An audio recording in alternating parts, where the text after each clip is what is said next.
Welcome to Practices for Sustainable Architecture. My name is Rob Fleming. I'll be your professor for this course, and I'm looking forward to talking to you more about the integrative behaviors that we need in order to move our society forward. In my last class, Principles for Sustainable Design, I looked very carefully at the foundations for sustainability. And while we all know that we're self-interested and we like to think about profit and comfort, we also know that there is an ethical core. There is this other part of us that seeks to do the right thing. And everything that we're looking at in this course is really about trying to find processes and ways of thinking and doing that are going to help us to do that. And one of the fundamental ways that that occurs is through understanding nature in a different way.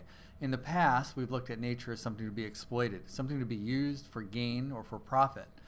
And now, in the more recent past, we've looked at nature as something to be saved. And that's what students always say to me when they come to my program. They say, well, I'm here to save the planet. Well, the planet will be fine. And so what we really need is a more sophisticated understanding of the natural world and our relationship to it. In other words, a unified understanding of us and nature co-evolving towards the future. And so today we're going to be talking about the co-creative design process, not just co-creating across discipline or across stakeholders, but actually co-creating with nature itself, to understand nature as a stakeholder in the design process. So I'm pretty excited to be covering that with you this week. Now, if we think about the integrative design studio, we teach a lot of studios here at Philadelphia University that play on sustainability as a concept and a theme. Today we're going to be looking at two of the larger processes out there, integrated project delivery and integrated design charrettes. And these design charrettes are something I've had about 20 years experience with, so I look forward to sharing with you that. Now, there's a lot of other concepts here, not of all of them I'll be covering this week. I will be coming back next week and looking at green construction and some of the techniques that we might use in the field to generate sustainable or at least more high-performing projects. So I'm looking forward to working with you on that as well. Now, getting into integrated project delivery, or IPD, we can begin to find that there's actually a fair amount of work done on this. This is really the idea of revolutionizing the design process, rethinking the design process to lead to higher levels of sustainability, higher levels of inclusion, increased profit, and better or less frustration. So we're going to use the AIA National and California guide that they developed, which I think is very effective. So some of the language you're going to see here sounds a little bit like a website. I'll interpret that language as we go through that. So some of the terminology: integrated project delivery is a project design approach that integrates people, systems, businesses, structures, and practices. Well, in theory it does, right? So remember, this is all sort of a new idea of how people can work together to solve problems. So all of these are sort of theoretical understandings. We look for a collaborative process that looks to leverage the talents of all the different people at the table, all the different stakeholders. And so and then what that happens is then we can begin to think about optimizing project results. We can increase value to the owner. We can reduce waste, and we can maximize efficiency through all phases of design, fabrication, and construction. Now, they're talking about efficiency here of speed and streamlining of the process.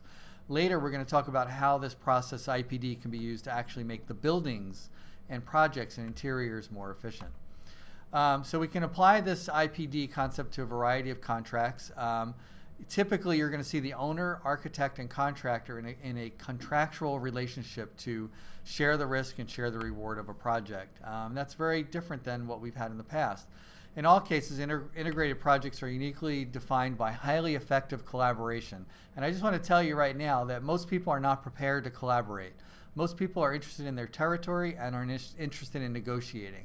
Your job as a sustainable designer is to rise above the selfishness that we see in the design and construction processes and begin to find new ways of collaborating that are going to be more effective. The other thing that we're going to talk a lot about today is the idea of early intervention. I don't know how many of you have been on projects where at the end of the design process you have what's called value engineering, where the CM, construction manager, will make recommendations to reduce cost. And I put the blame as much on the architect as I do on the CM as I do on the owner for that old model of thinking about costing, and we'll be looking at that. Now, this is the McLeamy curve. It's probably one of the most important diagrams that you'll ever see in the history of sustainable design. Yes, I just said that, and I'm totally serious. I'm going to take you through the diagram now and try to work through this. So on the left here, you see this little arrow, which is the design effect or effort, meaning that you can have a lot of effort over here, and then on the right is over time. So What we want to do is we want to get the maximum input from the minimum effort.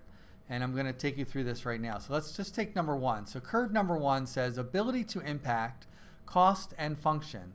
So what this diagram is really saying is that we have the maximum ability to impact cost and function, and the cost to do that will be very low. So really this is on the low end here. This is our cost. Now number two is cost of design changes, right? So if I make a change right here at the beginning of a project before I've drawn anything, the cost to do that is going to be very low. So that's what's wrong with this chart. Look at that. That should say cost on the low end. And so what happens is, as we get further and further and further into the project towards construction, it's more and more difficult to make changes that really matter, especially for sustainability. And as we get further and further into the project and we get to construction, the cost of those design changes gets astronomical. And you've all been on projects where you've been in the field where people have said, we need to move that door, or that ceiling is not right. The cost to make changes once things are built are much higher than, say, the cost to make changes when we haven't even drawn anything. And that's true for construction documents, right? If we're still making changes in construction documents, we have a big problem. What we really want to do is begin to think about understanding the fact that right now we're seeing a lot of changes in construction documents in the field in our professions. And we're seeing that because we really don't have much of a design development phase anymore, and that has a lot to do with cost. The goal, of course, of sustainable design is to begin to move the arrow or the process earlier. So what's happening here now is that the major changes are being made when the maximum changes can be made for the least amount of impact. So we're essentially shifting the decision-making process to the left. And in order to do that, we're going to need more professionals at the table. We're going to need the builder, the engineer, the interior designer, etc., all at the table early and often in order to do that. If you try to do this and you don't include the other professionals early, you really have no hope of achieving integration at the level that we're seeking at. So we have a standard linear process. We call this streamlined. In fact, that's what people think of it as. But in fact, I really think of it as whisper down the lane. I'm going to explain how this typically works. So you have an owner, great guy or gal, and they would like to hire an architect to design a building for them. And there is communication, there is bidding, there is competition. Sometimes owners just hire architects. And eventually a budget is set. Now, sadly, we're not seeing the construction professional here at the table early on. And in many cases, we see budgets set without the context of a construction manager present, which can lead to a lot of problems, which I'll explain later. The architect will engage the end user and have what's called programming and try to understand the needs of the end user. But I want to point out here that the end user and the owner don't always communicate. So the owner has a very specific idea of what they want to achieve, partly from a cost perspective, and the end user, of course, is looking for a maximum of space. The architect then is caught in the middle in a game between what the owner wants and what the end user wants. And so what you have is a conflicted design process already. Now, bring in the engineer, and what ends up happening is whatever the architect drew typically was not reflective of what the engineering requirements would actually be, like vertical chases, mechanical rooms, etc.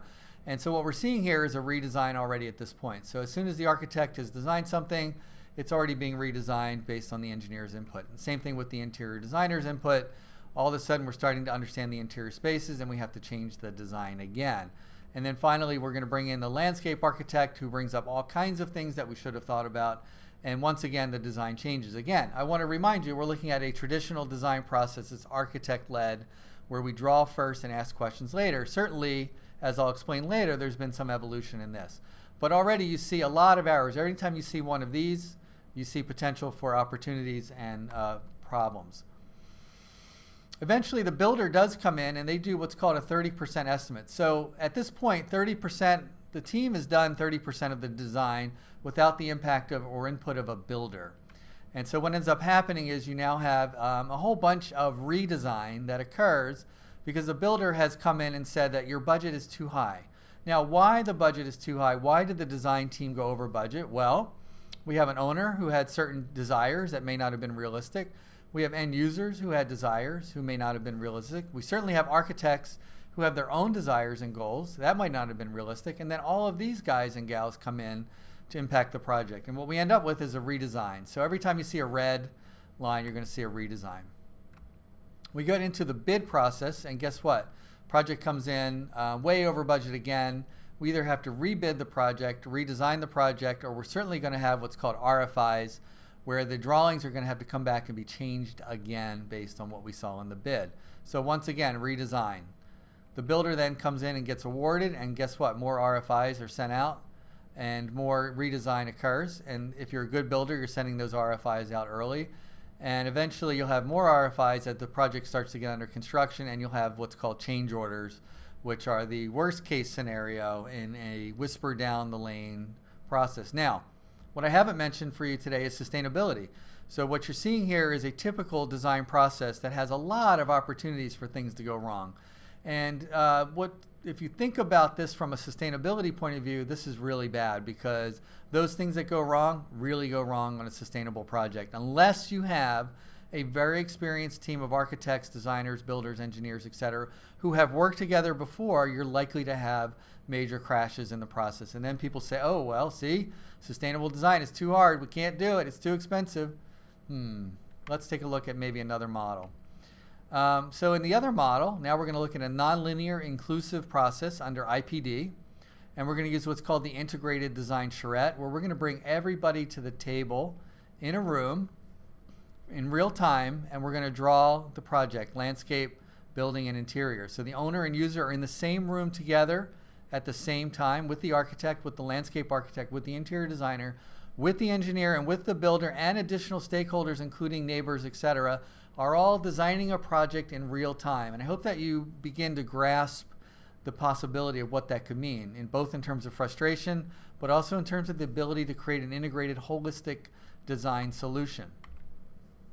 Now when you get to design development, everybody has already been really on the same table for a while now, and now you can begin with the design teams, all of them, to begin to have a clear sense of purpose and a clear idea of what the overall goals are, what the budget is, because remember, the builder was here setting the cost context for the project, right? And really the builder should be here.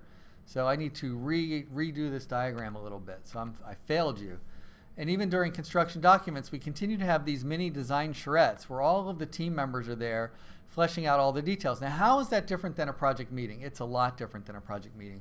The whole tone and tenor is a collaborative effort to solve problems, not to stake out territory and pass on risk and try to not take blame. So the goal here is we're really all in this together. And even during the construction process, in theory, if everything worked well, we'd have less change orders and the project would come in under budget with no redesign because, again, we had clarity of purpose with this. And C right here is the constructor. And ultimately, we get a building, and that building then should meet the needs of the user and the owner simultaneously. So that's the theory.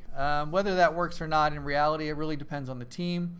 And it depends on the commitment that people are willing to make to this process. And I've been involved in this process for 20 years, and some of the things that I've seen are just phenomenal in terms of the way that this process galvanizes teams to put them on the same playing field. A lot of equality here and a lot of excitement. So here is just a little quick study of the differences between the traditional approach and the new approach. Traditionally, we have hierarchical teams that are heavily controlled by the architect, who calls meetings at times when needed, and the teams assemble to get the job done. Now what we're looking at is an integrated team composed of key project stakeholders, and that term stakeholder is really critical. So we're talking about neighbors, users, etc., anybody who's impacted by the project, and they are assembled early in the process through what I'm calling integrated design charrettes. These processes are open and collaborative, very difficult to do. I'll talk about that more later.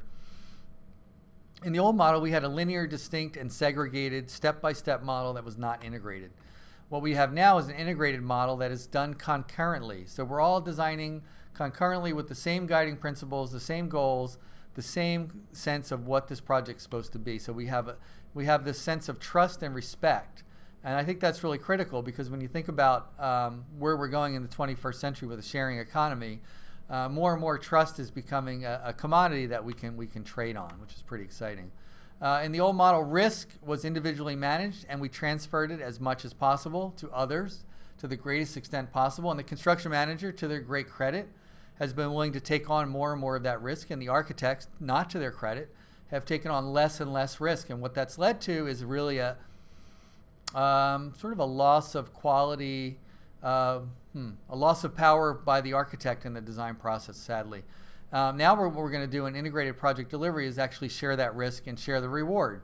That's a completely different model that we've looked at in the past. And finally, information used to be paper-based, two-dimensional and analog. AutoCAD, was paper-based because ultimately we had to print everything out. So now with Revit and BIM and all of these new, oh, that's a typo. I apologize that should be 3D, 4D, and 5D drawing. With these new technologies, we can begin to look in real time how these projects are going to get built and managed. It's pretty exciting. How is this going over into the future? Are people adopting it? Not really. There's a lot of skepticism about how this is really going to work. And again, we've had 100, 200, 300, 400 years of shifting risk to other people, and now all of a sudden we're thinking about this new model, and it takes very long time. Architecture community specifically changes very slowly. And I understand that. I mean, there's a lot at stake here, but the future is at stake also. And to get these higher level sustainability projects, we need to begin to think about how we can do that. So these are just different studies that people have done on the barriers, lack of awareness by owner, and that one really sort of annoys me. I hear that about sustainability all the time. Well, we're just waiting for the right client. And yes, you need a client who's committed to sustainability, absolutely. However, you are in control of the specs if you're an architect, and you don't need, the owner doesn't read the specs. So you have a lot more impact on sustainability than you would get. And then of course, well, this is the way we've always done it. We can't try something new. The risk is too high, maybe on the next project. At some point though, we will see the processes for architects, designers, constructors, and owners change into this new model. Pretty excited about that. So there's a lot of similarities between integrated project delivery and sustainable design. Sustainable design is more integrative than the traditional model and more holistic, so it fits in with IPD very well, and they kind of go together. They're almost synonymous. And again, sustainable designers look for early input by all parties. It's pretty exciting. So that was a really, really brief, but I think important overview of IPD and how it's going to be changing the marketplace out there. If it hasn't come to your neck of the woods, it will very soon. I'm going to talk more about this in the next video. And we're going to look more specifically at integrated design charrettes, and this is how we begin to deliver on the IPD model. So I look forward to talking to you some more about that.